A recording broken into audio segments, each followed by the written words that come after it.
Hello friends, welcome to my YouTube channel exam tech and railway session में आपका स्वागत है। तो फ्रेंड्स, आज का टॉपिक है कोशिका विभाजन के बारे में, यानी जिसे हम इंग्लिश में सेल डिवीज़न कहते हैं।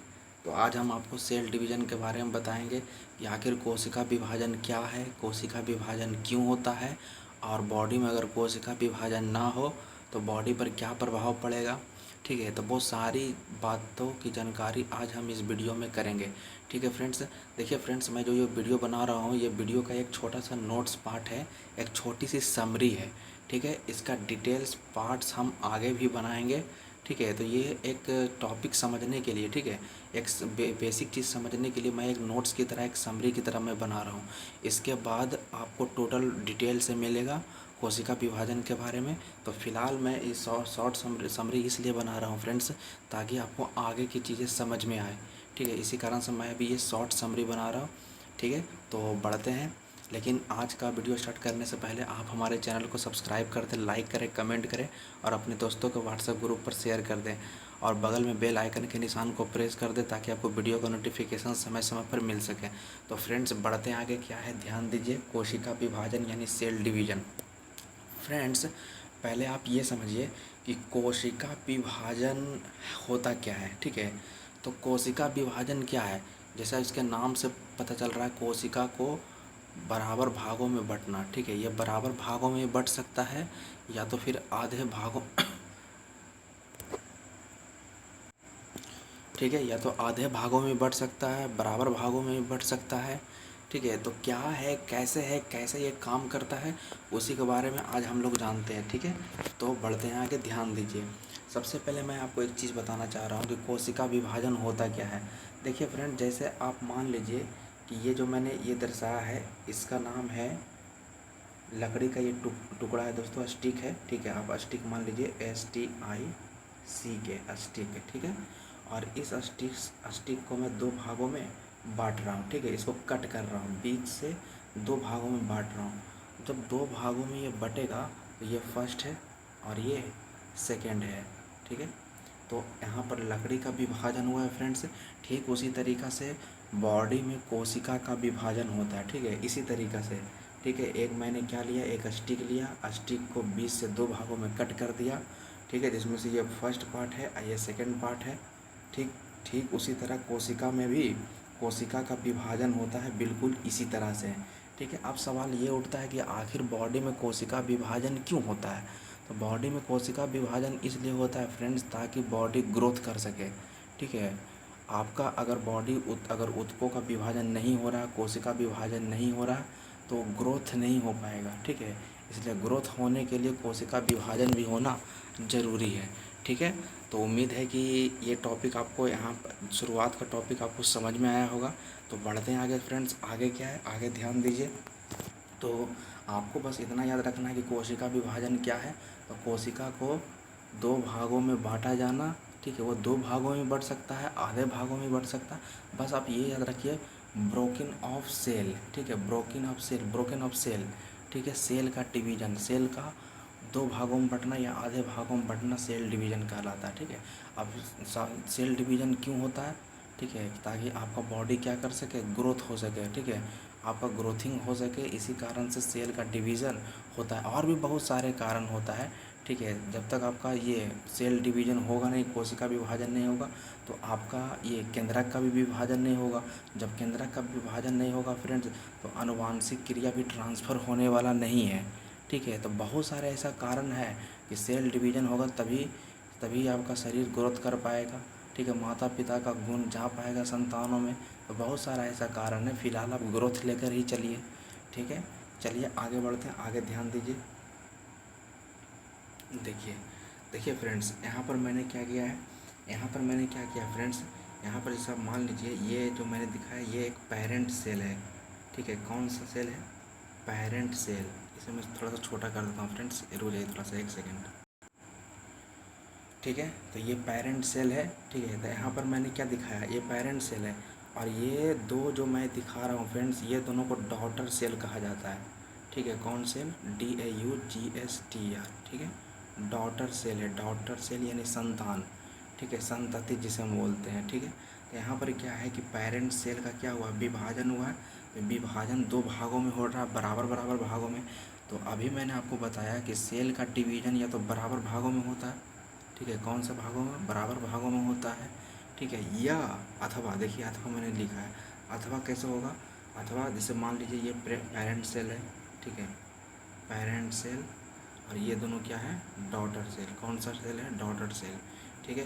देखिए फ्रेंड्स, मैं आपको बताता हूँ, जैसे कि मान लीजिए, जैसे कि मानिए, जैसे कि मैं आपको, जैसे कि कहने का मतलब ये है कि यहाँ पर मान लीजिए 46 क्रोमोसोम है, ठीक है। क्रोमोसोम के बारे में मैं पढ़ा चुका हूँ फ्रेंड्स, ठीक है।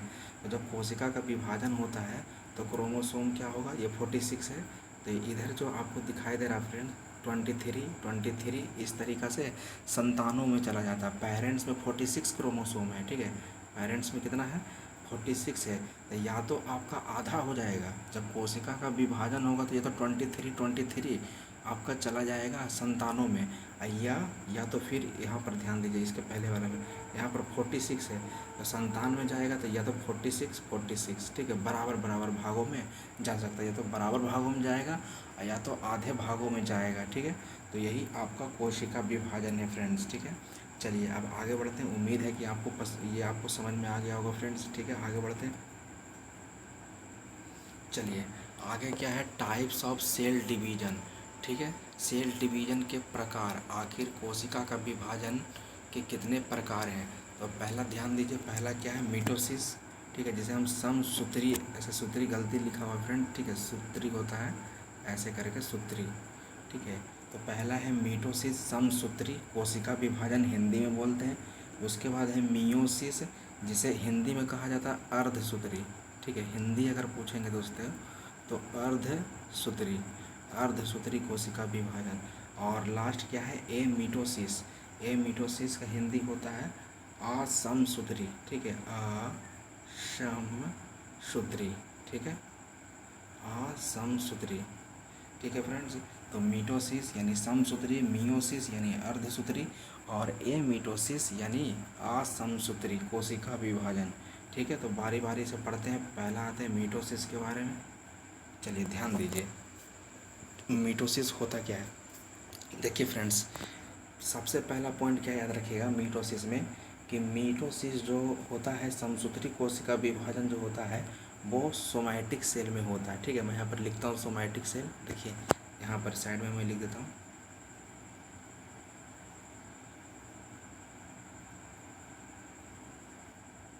ठीक है, सोमैटिक सेल में होता है। सोमैटिक सेल कहने का मतलब क्या होता है, बॉडी सेल, ठीक है, बॉडी की जो कोशिका होता है उसी को कहा जाता है सोमैटिक सेल कहा जाता है। तो याद रखिएगा, ये क्वेश्चन पूछा हुआ है कि आपका मिटोसिस जो होता है वो कैसी कोशिकाओं में होता है, तो सोमैटिक सेल में होता है। सोमैटिक सेल कहने का मतलब बॉडी सेल को ही सोमैटिक सेल कहा जाता है, तो उसी में मिटोसिस होता है। याद रखिएगा, क्वेश्चन पूछा हुआ है, आगे भी पूछ सकता है, ठीक है। यहाँ पर देखिए फ्रेंड्स, ये पेरेंट्स आपका है, ठीक है, पेरेंट्स, ये दोनों क्या है, डॉटर है, ठीक है। यहाँ पर मान लीजिए यहाँ पर 46 है, ठीक है, यहाँ पर क्या है 46 क्रोमोसोम है, ठीक है, 46 है। तो इसको संतानों में जाएगा तो मिटोसिस में क्या होता है, बराबर बराबर जाता है, ठीक है, 46 जाता है, ठीक है, 46। तो यहाँ पर क्या होता है कि अगर क्रोमोसोम का विभाजन बराबर भागों में हुआ है तो वो मिटोसिस कहलाएगा, ठीक है। 46 पेरेंट्स में था, पेरेंट सेल में 46 है, और जब गया उसमें ये संतानों में डॉटर सेल में तो 46, ठीक है, यानी बराबर भागों में जाता है।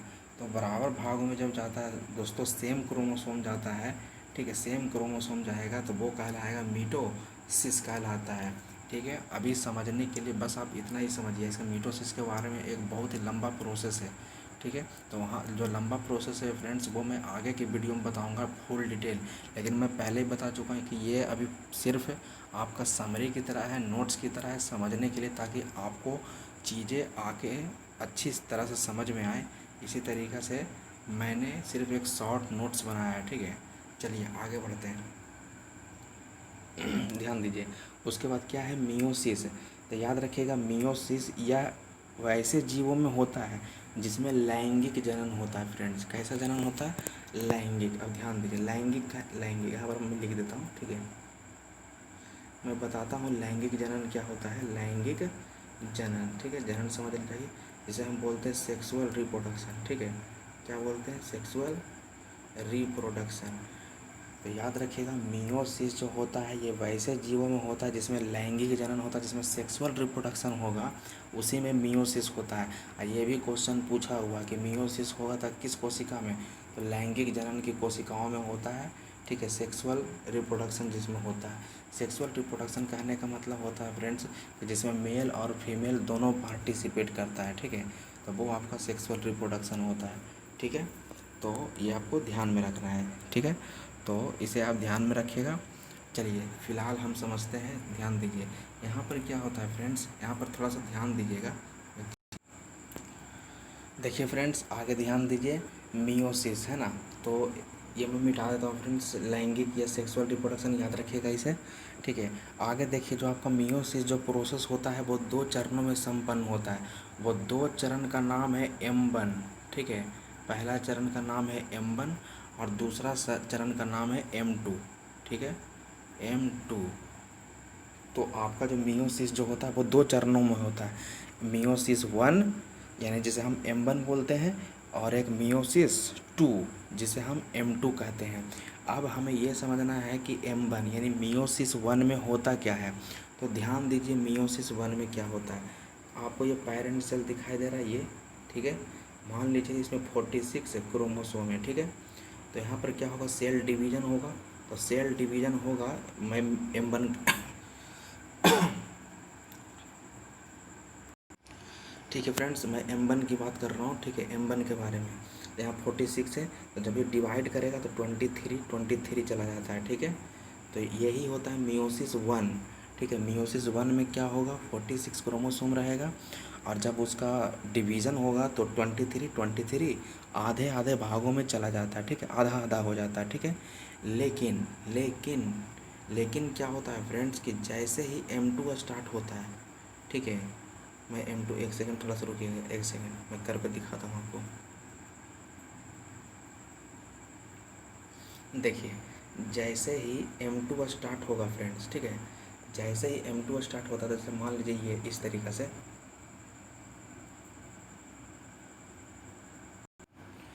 देखिए ध्यान दीजिए, तो इस तरीक़ा से, ठीक है, 2 भागों में M2 के बारे में बता रहा हूँ, ठीक है, यहाँ पर ध्यान दीजिए, और यहाँ, ठीक है, मान लीजिए ये पेरेंट सेल है, और ठीक है पेरेंट सेल, ध्यान दीजिएगा, थोड़ा सा ध्यान दीजिए फ्रेंड्स, ठीक है, मैं आपको थोड़ा सा पीछे लेकर चलता हूँ, अंत में यहीं पर समझा देता हूँ, फिर से मैं समझा देता हूँ फ्रेंड्स, एक बार फिर से समझ लीजिए आप, ठीक है, इसे मैं थोड़ा सा मिटा देता हूँ, ठीक है, मैं आपको फिर से समझा देता हूँ एक बार, देखिए ध्यान दीजिए थोड़ा सा,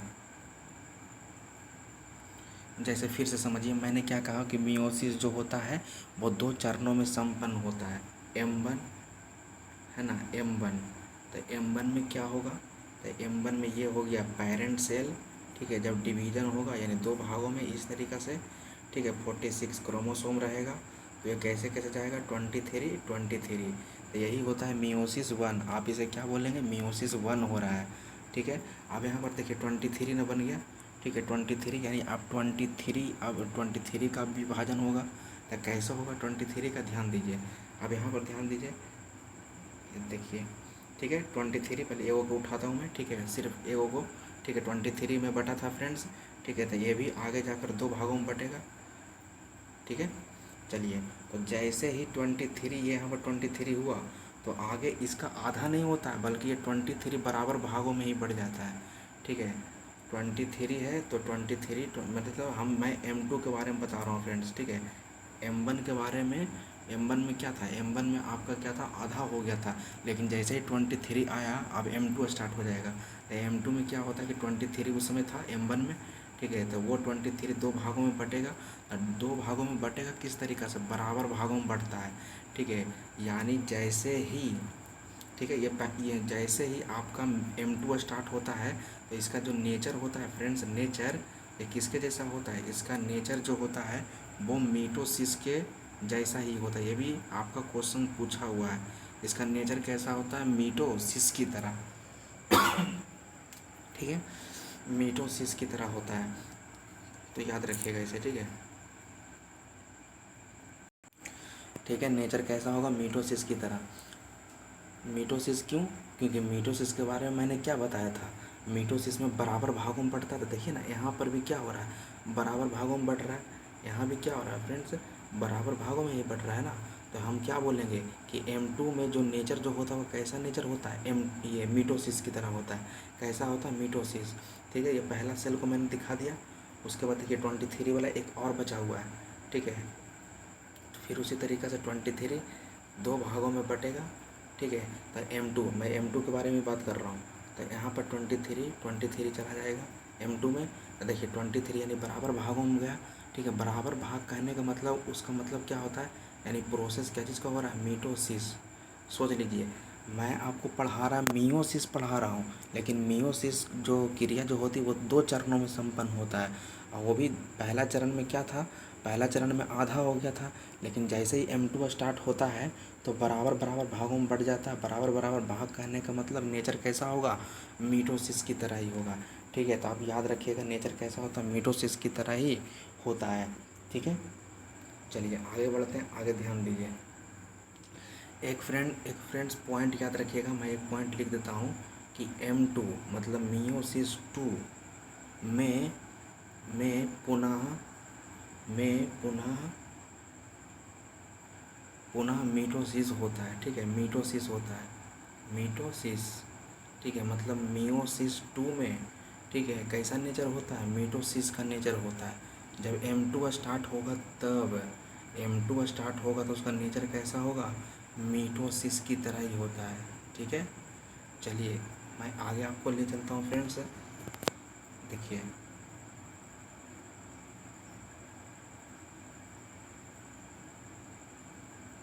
देखिए मियोसिस तक तो हो गया था। अब एमेटोसिस क्या होता है, एमेटोसिस। ठीक है, तो मैं वहाँ पर लेके चलता हूँ आपको एमेटोसिस के बारे में। ठीक है, ध्यान दीजिए, इसके बारे में विस्तार से पढ़ना नहीं है फ्रेंड्स, इसका कोई काम नहीं है। ठीक है, इसके बारे में बस एक लाइन सुन लीजिए, एमेटोसिस, बस एक लाइन याद रखिएगा, ये पढ़ना नहीं है आपको। ठीक है, बस ये याद रखिएगा कि एमेटोसिस जो होता है वो बैक्टीरिया और ब्लू ग्रीन एल्गी में होता है। ये एमेटोसिस होगा फ्रेंड्स, वो आपका किस में होगा, ब्लू ग्रीन एल्गी। ठीक है, ब्लू ग्रीन एल्गी, और किस में होगा, और एक बैक्टीरिया में, और किस में होगा, तो बैक्टीरिया, क्या होगा, बैक्टीरिया। तो याद रखना है आपको। ठीक है, बैक्टीरिया में होता है एमिटोसिस। बस यही पॉइंट्स को आपको ख्याल रखना है। ठीक है, चलिए आगे बढ़ते हैं, आगे ध्यान दीजिए।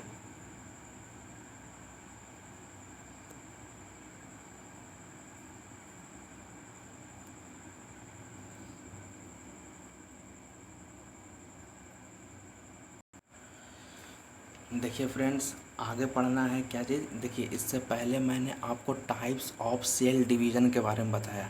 ठीक है, तो 3 तरह का आपका सेल डिवीज़न था। ठीक है, लेकिन आगे क्या है, आगे आगे है फ्रेंड्स कोशिका विभाजन। कोशिका विभाजन कितने चरणों में संपन्न होता है, देखिए यहाँ पर इंटरफेज, एम फेज। ठीक है, ये 2 चरण का नाम है। कोशिका विभाजन जो होता है यही 2 चरणों में संपन्न होता है। एक है इंटरफेज और सेकंड है एम फेज। एम फेज बोल लीजिए, मल्टीप्लिकेशन फेज बोलिए, या फिर डिवीजन फेज बोलिए, सब एक ही चीज़ है। ठीक है, एम फेज, मल्टीप्लिकेशन फेज या डिवीजन फेज, सब एक ही चीज़ है। ठीक है, तो याद रखिएगा। अब यहाँ पर ध्यान दीजिए, जो इंटरफेज जो होता है उसमें भी 3 होता है। एक G1 हो गया फ्रेंड्स, फिर S फेज हो गया और G2 फेज हो गया, ये इंटरफेज में ही होता है। और यहाँ पर ध्यान दीजिए, एम फेज में कौन होता है, मिटोसिस और मियोसिस होता है। ये मिटोसिस और मियोसिस क्या होता है मैं पहले भी बता चुका हूँ। ठीक है, इसी कारण से मैंने आपको पहले ही बताया फ्रेंड्स कि ये एक शॉर्ट नोट्स है। ठीक है, समझाने के लिए सिर्फ।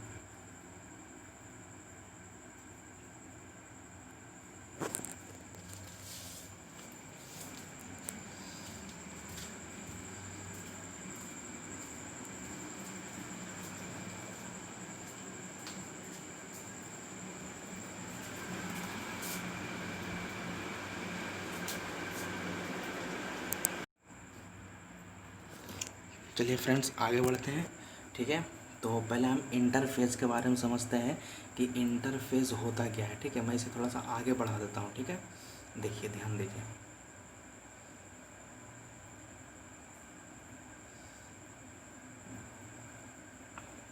देखिए, इंटरफेस, ठीक है, किसके बारे में पढ़ना है? इंटरफेस के बारे में। इंटरफेस, तो एक चीज़ याद रखिएगा फ्रेंड्स कि इंटरफेज को रेस्टिंग स्टेज भी बोला जाता है। क्या बोला जाता है? रेस्टिंग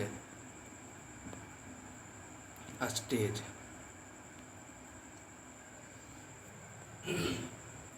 ठीक है, रेस्टिंग स्टेज भी बोला जाता है, याद रखिएगा।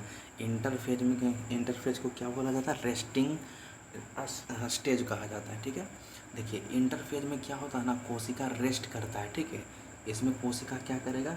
रेस्ट करेगा। ठीक है, इसमें सेल जो होता है फ्रेंड्स पूरी तरह से रेस्ट करता है।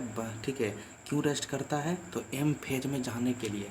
ठीक है, रेस्ट क्यों करता है? तो एम फेज में जाने के लिए। ठीक है, यानी पहले क्या होता है? पहले इंटर फेज में रहता है। ठीक है, और इंटर फेज में क्या करता है? आराम करता है। ठीक है, और उसके बाद आराम क्यों करता है? क्योंकि उसको एम फेज में जाना होता है। ठीक है, एम फेज में जाने के लिए वो ऐसा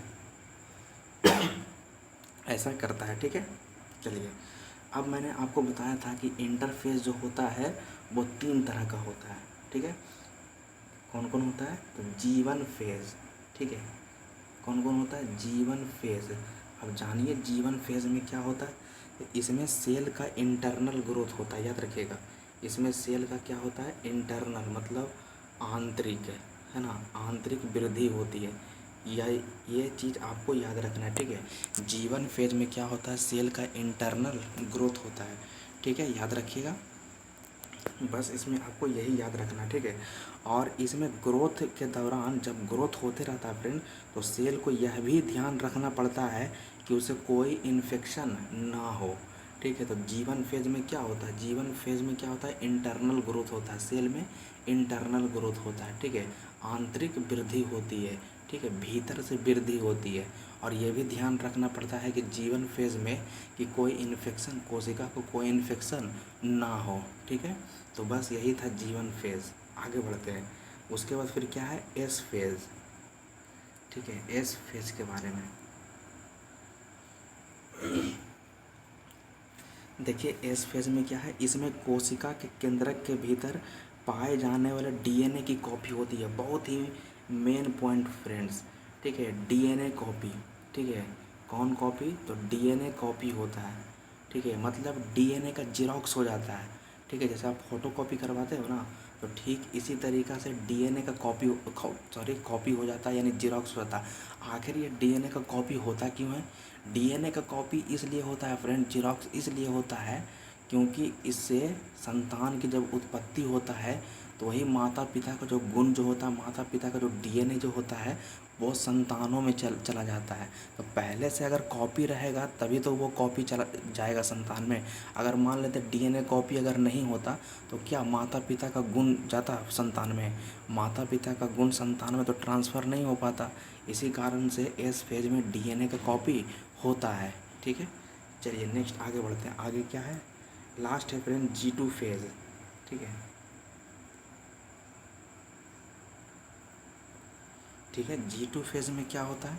तो देखिए, G2 फेज इसमें भी सेल में डेवलपमेंट होता है, मतलब इसमें भी ग्रोथ की बात की गई है। ठीक है, डेवलपमेंट होता है। ठीक है, सेल का क्या होता है? डेवलपमेंट मतलब विकास होता है। ठीक है, याद रखिएगा, सेल का क्या होगा? डेवलपमेंट होता है। ठीक है, और क्या होता है? इसमें एक चीज़ और होता है फ्रेंड, और प्रोटीन का संश्लेषण भी होता है। ठीक है, और क्या होता है? प्रोटीन।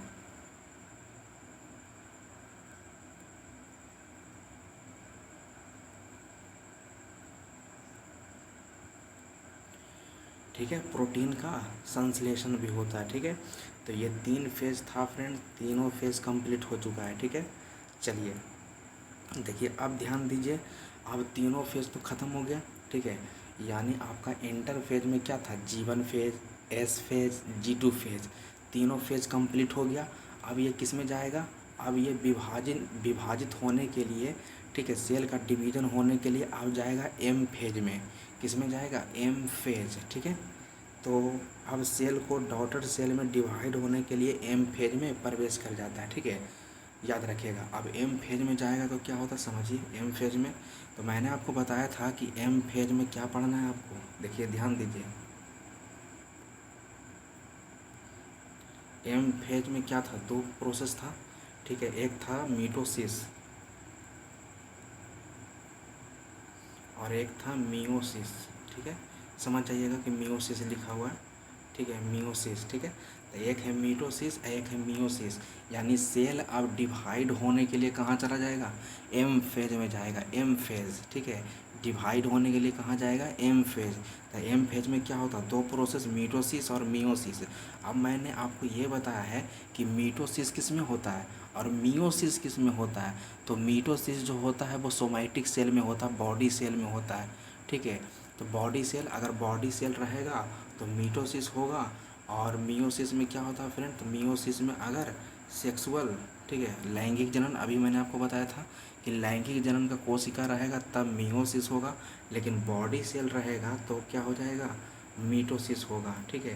तो दोनों में से कोई एक ही होता है, ठीक है, याद रखिएगा। इसमें सेल का कोई एक मेथड से ही डिवीजन होता है, दोनों मेथड से नहीं, ठीक है। अगर बॉडी सेल रहेगा तो मीटोसिस होगा, और अगर आपका गैमेट्स रहेगा मतलब लैंगिक जनन वाला, ठीक है, लैंगिक जनन वाला रहेगा तो उसमें क्या हो जाएगा, उसमें होगा मियोसिस होगा।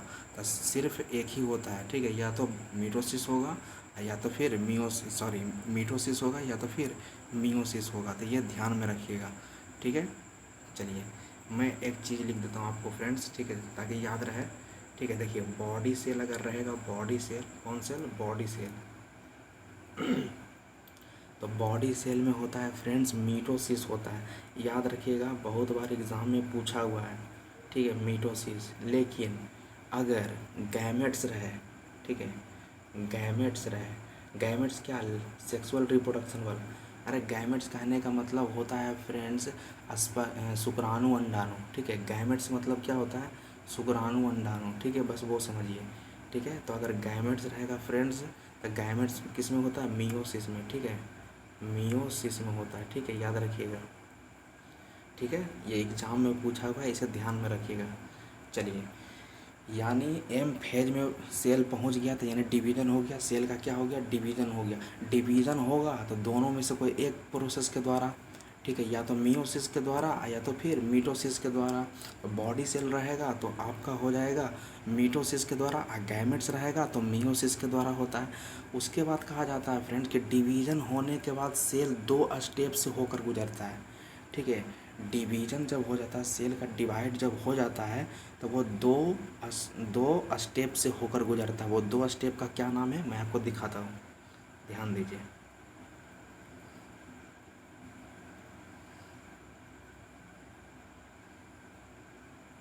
देखिए पहला स्टेप का नाम है ये कार्योकाइनेसिस, ठीक है। पहला स्टेप का क्या नाम है, कार्योकाइनेसिस। यानी डिवाइड होने के बाद सेल दो स्टेप से होकर गुजरता है। पहला है कार्योकाइनेसिस, ठीक है। और सेकंड क्या है, सेकंड भी देख लीजिए अब, साइटोकाइनेसिस। एक है कार्योकाइनेसिस और सेकंड क्या है, साइटोकाइनेसिस। समझिए क्या है, ठीक है। कार्योकाइनेसिस क्या होता है, समझिए इसके बारे में। देखिए बहुत ही हल्का चीज़ है फ्रेंड्स। कहा जाता है कि जब न्यूक्लियस का डिवीज़न होगा तो उसे कार्योकाइनेसिस कहा जाता है, सिंपल, ठीक है। यानी जब केंद्रक, ठीक है, किसके बारे में फ्रेंड्स कह रहा है, केंद्रक के बारे में। तो जब केंद्रक का डिवीज़न होगा, किसका डिवीज़न होगा, केंद्रक का, ठीक है। तो जब केंद्रक का डिवीज़न होता है फ्रेंड्स तो कहलाता है कार्योकाइनेसिस। एकदम याद रखिएगा, हो सके ये ऑब्जेक्टिव में पूछ सकता है कि कार्योकाइनेसिस में क्या होता है। तो केंद्रक का डिवीज़न होगा, केंद्रक का डिवीज़न होगा मतलब न्यूक्लियस का डिवीज़न होगा, तो वो कहलाएगा कार्योकाइनेसिस कहलाएगा। क्या कहलाएगा, कार्योकाइनेसिस, याद रखिएगा, ठीक है। जबकि साइटोकाइनेसिस में क्या होता है, ठीक है, साइटोकाइनेसिस में क्या होगा, तो साइटोकाइनेसिस के बारे में कहा जाता है कि जब साइटोप्लाज्म का डिवीज़न हो, जब साइटोप्लाज्म का डिवीज़न होगा तो उसे साइटोकाइनेसिस कहेंगे, ठीक है। तो यहाँ पर मैं लिख देता हूँ साइटोप्लाज्म, ठीक है, साइटोप्लाज्म डिवीज़न। तो याद रखिएगा कि जब साइटोप्लाज्म का डिवीज़न होगा, साइटोप्लाज्म का डिवीज़न होगा तो उसे क्या कहेंगे, साइटोकाइनेसिस। अब ये साइटोप्लाज्म क्या है मैं बता चुका हूँ, ठीक है। न्यूक्लियस क्या है मैं बता चुका हूँ। आप पिछले वाले वीडियो जाकर देख सकते हैं फ्रेंड्स, ठीक है। अगर आपको साइटोप्लाज्म पता नहीं कि साइटोप्लाज्म क्या होता है, न्यूक्लियस क्या होता है, तो आप पीछे वाले वीडियो जाकर देखिए, आपको वहाँ से पता चल जाएगा, ठीक है। चलिए फ़िलहाल हम आगे बढ़ते हैं। आगे कहा जाता है फ्रेंड्स, आगे ध्यान दीजिए, ठीक है। ये दोनों आपको समझ में आ गया। चलिए ध्यान दीजिए आगे। देखिए फ्रेंड्स, आगे ध्यान दीजिए। अगला पॉइंट क्या है, कार्योकाइनेसिस 4 प्रकार के होते हैं, ठीक है। कार्योकाइनेसिस के बारे में मैंने अभी अभी बताया। कार्योकाइनेसिस में क्या होगा, न्यूक्लियस का डिवीज़न होगा। किसका डिवीज़न होता है, न्यूक्लियस का डिवीज़न होता है। अब मेरा ये कहना है कि कार्योकाइनेसिस जो होता है वो 4 प्रकार के होता है। इसका कहने का मतलब ये हो गया कि कार्योकाइनेसिस में न्यूक्लियस का डिवीज़न होता है, मतलब न्यूक्लियस जो होगा वो 4 स्टेज में जाकर पूरा होगा, ठीक है। 4 स्टेज का क्या क्या नाम है, पहला है प्रोफेज, सेकेंड है मेटाफेज, और थर्ड है एनाफेज, और लास्ट है टेलोफेज। तो ये कार्योकाइनेसिस जो होता है वो 4 प्रकार के होते हैं, या फिर ऐसे भी कह सकते हैं कि न्यूक्लियस जो होता है वो 4 स्टेज में डिवाइड होता है। तो वो कौन कौन है, प्रोफेज, मेटाफेज, एनाफेज और टेलोफेज, ठीक है। यानी पी से हो गया प्रोफेज, ठीक है, एम से हो गया मेटाफेज, और ए से हो गया आपका एनाफेज, और टी से हो गया टेलोफेज। यानी पीएम ऐट याद रखिएगा, ये ट्रिक पीएम ऐट, ठीक है। तो चलिए आगे ध्यान देते हैं, आगे क्या है देखिए। देखिए फ्रेंड्स समझिएगा, अब हमें क्या करना है, न्यूक्लियस का डिवीज़न करना है। क्या करना है, न्यूक्लियस का डिवीज़न करना है। तो न्यूक्लियस का डिवीज़न कैसे होगा, तो ऊपर में देखिए हेडिंग्स क्या है, प्रोफेज से टेलोफेज तक जाने के लिए केंद्रक का डिवीज़न, ठीक है। मतलब प्रोफेज से लेकर लास्ट कितना तक जाना है, टेलोफेज तक। तो न्यूक्लियस का डिवीज़न कैसे कैसे होता है वो देखिए, कैसे कैसे डिवीज़न होगा इसमें। तो ध्यान दीजिए, ये जो मैंने जो बड़ा साइड का लिया है दोस्तों, ये क्या है, ये आपका सेल है, और भीतर में क्या है, न्यूक्लियस, ठीक है। अब देखिए मैं थोड़ा सा इधर छोटा कर देता हूँ इसे, ठीक है। यहाँ पर भीतर में देखिएगा,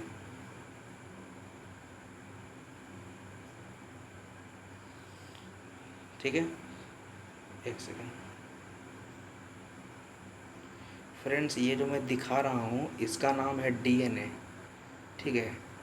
क्योंकि डीएनए जो मौजूद होता है वो कहाँ रहता है, न्यूक्लियस के अंदर ही होता है, ठीक है। तो ये सब मैं दिखा रहा हूँ, क्या दिखा रहा हूँ, डीएनए, ठीक है। ये सारा कुछ डीएनए है। चलिए ध्यान दीजिए, यहाँ पर क्या है, ये सेल है और ये न्यूक्लियस है, ठीक है। न्यूक्लियस के भीतर डीएनए। अब ये बताइए हमें कि किसका डिवीज़न करना है, न्यूक्लियस का डिवीज़न करना है, ठीक है। तो ये आपका प्रोफेज है पी, और ये है आपका मेटाफेज, और ये है एनाफेज, और ये है टेलोफेज, ठीक है। लास्ट हमें यहीं तक जाना है। तो इसमें होता क्या है फ्रेंड्स, इसमें प्रोसेस होता है। प्रोसेस होने के लिए क्या होता है कि इसमें जो डीएनए जो होता है, ठीक है, या कह लीजिए केंद्रक जो होता है, केंद्रक का डिवीज़न होता है। इसमें क्या होता है, केंद्रक का डिवीज़न होता है। अब वो डिवीज़न कैसे होता है उसका विस्तार से मैं अगले वीडियो में बताऊँगा। अभी फ़िलहाल आप ये याद रखिए कि पहले प्रोफेज, उसके बाद मेटाफेज में डिवीज़न होगा, फिर ए में जाएगा, एनाफेज में, और लास्ट में क्या होता है फ्रेंड्स देखिए, दो गो अलग अलग, ठीक है, दो अलग अलग न्यूक्लियस बन जाता है। मतलब लास्ट आपका टेलोफेज आते आते न्यूक्लियस 2 भागों में बढ़ जाता है। लेकिन ये मैंने आपको सिर्फ शॉर्ट समरी की तरह बताया है, ठीक है। इसका डिटेल से मैं आगे वीडियो जब पढ़ाऊँगा, आगे वीडियो बनाऊँगा, तो उस समय मैं बताऊँगा कि कैसे कैसे प्रोसेस होता है। फ़िलहाल तो आप इतना ही याद रखिए। तो इस तरीक़ा से न्यूक्लियस का डिवीज़न कंप्लीट हो जाता है, ठीक है। नेक्स्ट आगे बढ़िए। देखिए आगे क्या है, तो न्यूक्लियस का डिवीज़न हो गया है। फिर आगे क्या है, प्रोफेज से टेलोफेज तक जाने के लिए साइटोप्लाज्म का डिवीज़न, साइटोप्लाज्म का भी डिवीज़न करना है फ्रेंड्स। यानी अच्छा ये बताइए कि साइटोप्लाज्म का डिवीज़न होगा तो वो क्या कहलाता है, साइटोकाइनेसिस कहलाता है। अभी अभी मैंने आपको थोड़ा देर पहले बताया था कि आपका अगर साइटोप्लाज्म का डिवीज़न होगा, ठीक है, साइटोप्लाज्म का, तो वो कहलाएगा साइटोकाइनेसिस। इसका मतलब ये हो गया कि साइटोकाइनेसिस भी 4 प्रकार का होता है, साइटोकाइनेसिस भी 4 प्रकार का होता है, या फिर आप ऐसे भी कह सकते हो कि आपका जो साइटोप्लाज्म का जो डिवीज़न होता है वो 4 मेथड के द्वारा होता है।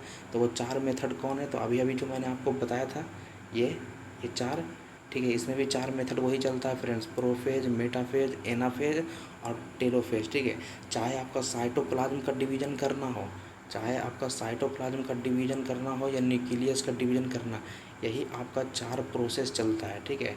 4 मेथड चलता है। तो चलिए आगे बढ़ते हैं। देखिए क्या है, देखिए ध्यान दीजिए क्या है। प्रोफेज से टेलोफेज तक जाने के लिए साइटोप्लाज्म का डिवीज़न। अब ये साइटोप्लाज्म मैंने आपको बताया था फ्रेंड्स, ये आपका क्या है, सेल है, ठीक है। ये आपका सेल है और ये क्या है, न्यूक्लियस है। और इसके अंदर क्या होता है, ये डीएनए है, ठीक है। ये सब क्या है, डीएनए, ठीक है। ये सब आपका डीएनए। चलिए साइटोप्लाज्म ये सारा कुछ, ठीक है। ये आपका साइटोप्लाज्म है फ्रेंड्स, ठीक है। ये सारा क्या है, साइटोप्लाज्म है। जो मैं आपको दिखा रहा हूँ ये सारा कुछ साइटोप्लाज्म है, ठीक है।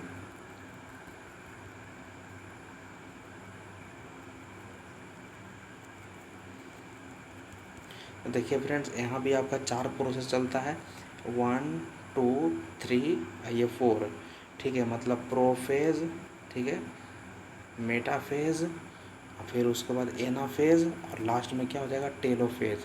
इसी तरीक़े से चलता है। तो यहाँ पर ये साइटोप्लाज्म का डिवीज़न होता है फ्रेंड्स। किसका डिवीज़न होता है, साइटोप्लाज्म। देखिए साइटोप्लाज्म का जब डिवीज़न होगा तो लास्ट में देखिए 2 भागों में, एक सेकंड फ्रेंड्स, एक फ्रेंड्स थोड़ा सा लिखिए, ठीक है। तो इस तरीक़ा से यहाँ पर साइटोप्लाज्म का डिवीज़न होते चला जाता है, ठीक है। यहाँ पर आपका साइटोप्लाज्म देखिए 2 भागों में बट गया ना, ठीक है। अब ये 2 भागों में कैसे बढ़ता है फ्रेंड, कैसे ब्रोकन होता है, इसका डिटेल से मैं जानकारी आपको आगे की वीडियो में दूंगा। फ़िलहाल आपको यही इतना समझना है, ठीक है। चलिए आगे बढ़ते हैं। देखिए फ्रेंड्स अब पूरा वीडियो, आज का टॉपिक पूरा कंप्लीट हो चुका है। और ये जो आपको फिगर दिख रहा है, अभी अभी मैंने आपको जितना भी पढ़ाया कि कोशिका विभाजन जो होगा वो कैसे कैसे कौन कौन सारा स्टेज में होकर जाता है, उसका एक समरी आप देख लीजिए। यानी आप इसे, जो मैंने फिगर बनाया है फ्रेंड्स, वो फिगर आपका सेल साइकिल का है। किसका है, सेल साइकिल, मतलब कोशिका चक्र का है, ठीक है। सेल साइकिल का वो फिगर है, ठीक है। चलिए ठीक है, तो ये एक सेल साइकिल का फिगर है। यहाँ पर ध्यान दीजिए फ्रेंड्स, मैं उसी को सिर्फ समरी थोड़ा सा छोटा कर देता हूँ।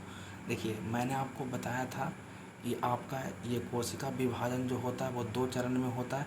एक आपका क्या था, इंटरफेज, और एक था एम फेज, है ना। तो इंटरफेज में देखिए आपका क्या क्या था, G1 फेज, ठीक है। उसके बाद S फेज, उसके बाद G2 फेज, ठीक है। यानी इस तरीक़ा से कुछ साइकिल इस तरीक़ा से चलता है, ठीक है, इस तरीक़ा से। तो पहले देखिए G1 phase, S phase, G2 phase, इतना को हम क्या बोलते हैं, इंटरफेज बोलते हैं ना। इतना को क्या बोलेंगे, इंटरफेज बोलेंगे, ठीक है। अब उसके बाद फिर क्या होता है फ्रेंड्स, वहाँ पर आगे सुनिए, यहाँ तक क्या हो गया आपका G2 फेज। और फिर G2 फेज से जैसे ही कंप्लीट होगा तो किस में प्रवेश कर जाएगा, M फेज में। अब आपको पता होगा कि जैसे ही M फेज में प्रवेश करता है, तो ध्यान दीजिए M फेज में जैसे ही जाएगा तो आपका, ठीक है। तो M फेज में क्या होता है फ्रेंड्स, यहाँ पर अब मैंने आपको बताया था कि एक क्या हो जाएगा, कार्योकाइनेसिस वाला प्रोसेस स्टार्ट होगा, और एक साइटोकाइनेसिस का, ठीक है, M फेज में। और M फेज में ही कोशिका का विभाजन आपका होता है, ठीक है। अरे G1 phase, S phase, G2 phase तो इंटर फेज में ही रहता है, इंटर फेज में। लेकिन जैसे ही M फेज में जाएगा तो आपका साइटोकाइनेसिस और आपका कार्योकाइनेसिस स्टार्ट हो जाएगा, ठीक है। तो इस तरीक़ा से साइकिल चलते रहता है फ्रेंड्स, ठीक है। इसी तरीक़ा से आपका कोशिका विभाजन होता है, ठीक है। फिर यहाँ से स्टार्ट होगा, ठीक है। फिर इसी तरीक़े से साइकिल चलते रहता है, ठीक है। तो ये एक तरीक़ा का आपका सेल साइकिल है, ठीक है। तो फ्रेंड्स आज का वीडियो हम लोग यहीं तक रहने देते हैं। अगर हमारी मेहनत पसंद आई, हमारी वीडियो पसंद आई है, तो आप हमारे चैनल को सब्सक्राइब कर दें, लाइक करें, कमेंट करें, और अपने दोस्तों को व्हाट्सएप ग्रुप पर शेयर कर दें फ्रेंड्स, ठीक है। तो देखिए फ्रेंड्स एक चीज़ और ध्यान दीजिएगा, ठीक है। हमारे चैनल पर आपको कई तरह के वीडियो दिखाई देंगे। आपका बायोलॉजी पोर्शंस का, बायोलॉजी पार्ट का भी आपका वीडियो स्टार्ट हो चुका है, पढ़ाई स्टार्ट हो चुका है। इसके अलावा जीके जीएस का भी स्टार्ट हो चुका है फ्रेंड्स। ठीक है, मैथ है, एडवांस मैथ है, कॉमर्शियल मैथ है, ये सारा कुछ उपलब्ध है। इंग्लिश वोकैबुलरी है। ठीक है, तो आप जाकर हमारे चैनल पर विजिट करिए, वहाँ पर आप वीडियो को देखिए। ठीक है, तो तब तक के लिए हमें इजाज़त दीजिए। जय हिंद, जय भारत।